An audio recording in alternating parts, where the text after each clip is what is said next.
Did you know that there was once a saint who taught his students to juggle with 3 balls, simply to capture their attention? A saint who, upon stepping onto a playground, could make a noisy crowd of street children fall silent and listen? He was not a great orator, nor did he command attention with grand speeches. Instead, he was simply someone who loved young people with every fiber of his being. Today, let's explore 3 little-known facts about Saint John Bosco, the saint of joy, of mercy, and of authentic education. First, Saint John Bosco learned magic tricks and juggling as a way to preach the word of God. Yes, you heard that right. From a very young age, John Bosco understood that in order to teach someone, you first had to win their heart. In the slums of Turin, where children wandered the streets, hungry not just for food but for hope, a dry sermon was not enough. So John learned to juggle, to perform simple circus acts, and to tell funny stories. Each performance would end, not with applause, but with a brief catechism lesson. Short, easy to understand, and deeply inspiring. The children came out of curiosity, but they stayed because they felt loved. John Bosco's life was a living proof of his own words. True devotion does not make people sad, but fills the soul with deep joy. His approach was revolutionary, and yet so simple. Through games and laughter, he opened the door for the seeds of faith to take root. For John, joy was the gateway to the hearts of the young, and love was the language they understood best. Second, Saint John Bosco experienced extraordinary dreams that shaped his mission. Even as a boy, John was visited by mysterious and vivid dreams. In one such dream, he found himself among a group of unruly children, fighting, cursing, angry at the world. John tried to break up the fight with force, but suddenly, a radiant woman appeared. She said to him, "Not with blows, but with kindness and love, you shall win them over." That woman, he later realized, was the Blessed Virgin Mary.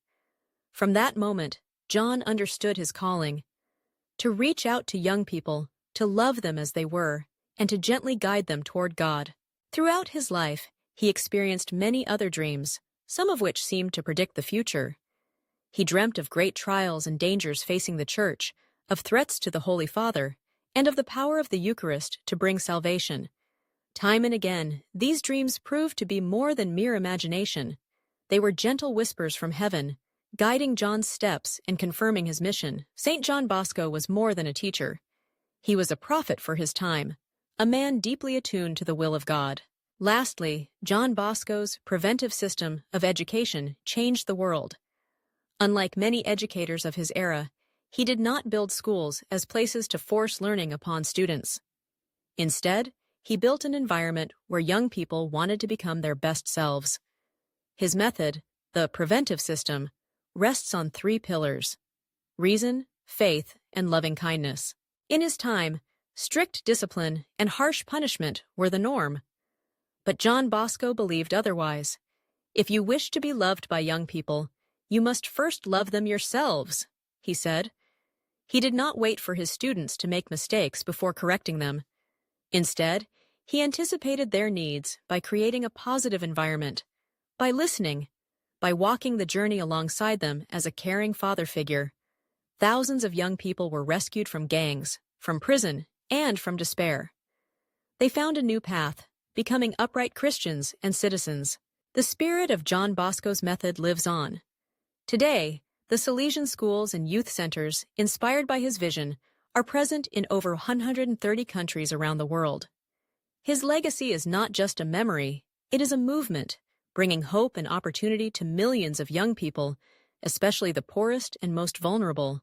Reflecting on his life, we see a beautiful symphony, a melody of joy, of love, of patience, and of unwavering faith.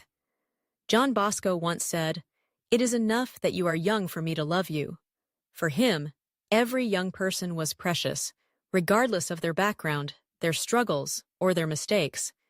His secret was simple: to make each child feel that they were truly loved, and in that experience, to open their hearts to learning and to faith.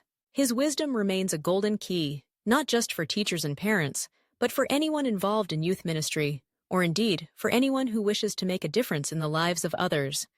You and I may never juggle or perform magic tricks. We may never have prophetic dreams or found a global movement. But we can still learn from St. John Bosco. We can choose to make our hearts a place where others find joy, encouragement, and the light of the gospel. In a world where young people are often overlooked, misunderstood, or left behind, the example of John Bosco is more relevant than ever. He reminds us that every act of kindness, every word of encouragement, every effort to understand and to guide with love can change a life forever. It does not require grand gestures, only a willingness to listen, to be present, and to believe in the goodness of every person. So, whether you are a parent, a teacher, a mentor, or simply someone who cares, remember this.